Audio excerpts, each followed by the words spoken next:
Insomnia we're going to talk about first. Insomnia is the most common sleep problem around the world for both genders at every age range. All right. This is the big one here, the insomnia. Okay. It can last for a few days. It can last for months. It can last for years. It can last for decades. Okay. It may go away and then come back for some people.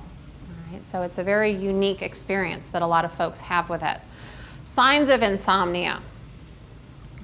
If you are going to bed and find yourself staring at the clock or staring at the ceiling for long periods of time, that can be an indicator.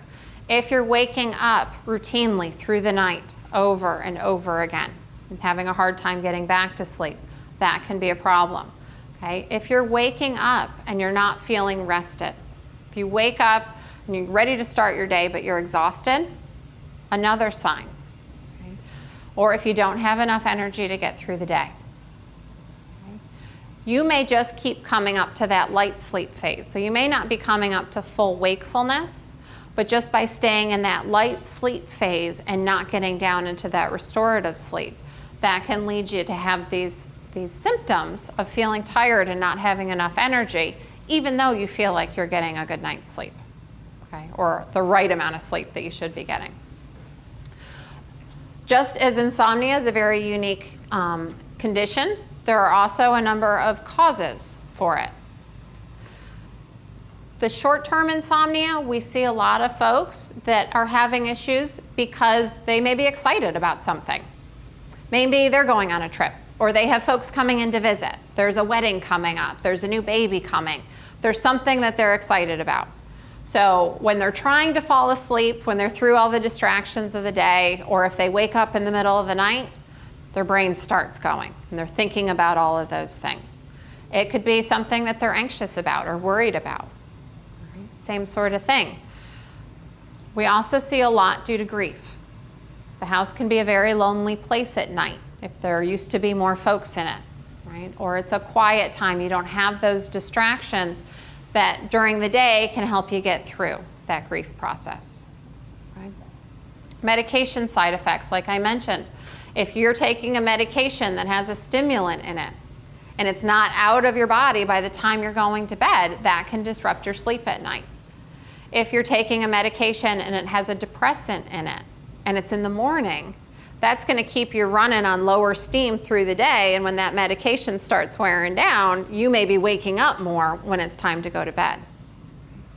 Illness, again, you may have an illness that's causing you to have poor sleep.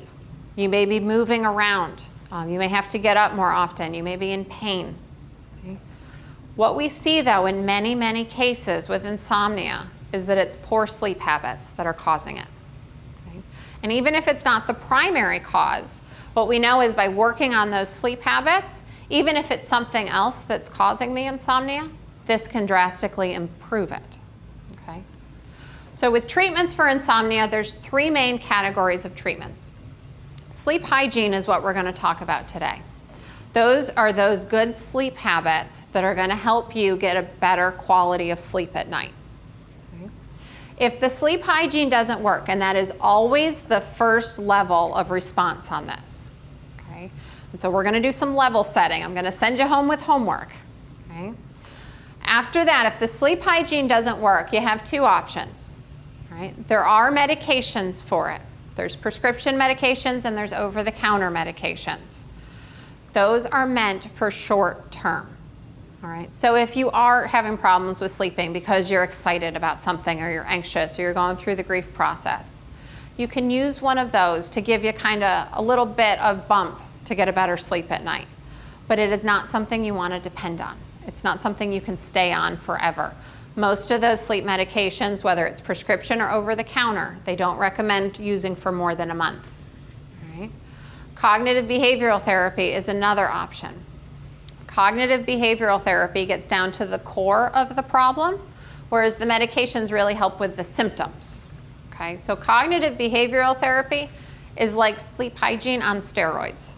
So you're going to work with somebody that specializes in helping you get a good night's sleep. They're going to work on different tracking things with you. They're going to work on biofeedback. They're going to have you do different assessments to figure out for you as an individual what's going on that we can modify to make you sleep better. All right, so that's really a solution-based treatment for this. Okay, but the vast majority of cases, the sleep hygiene is going to cover it.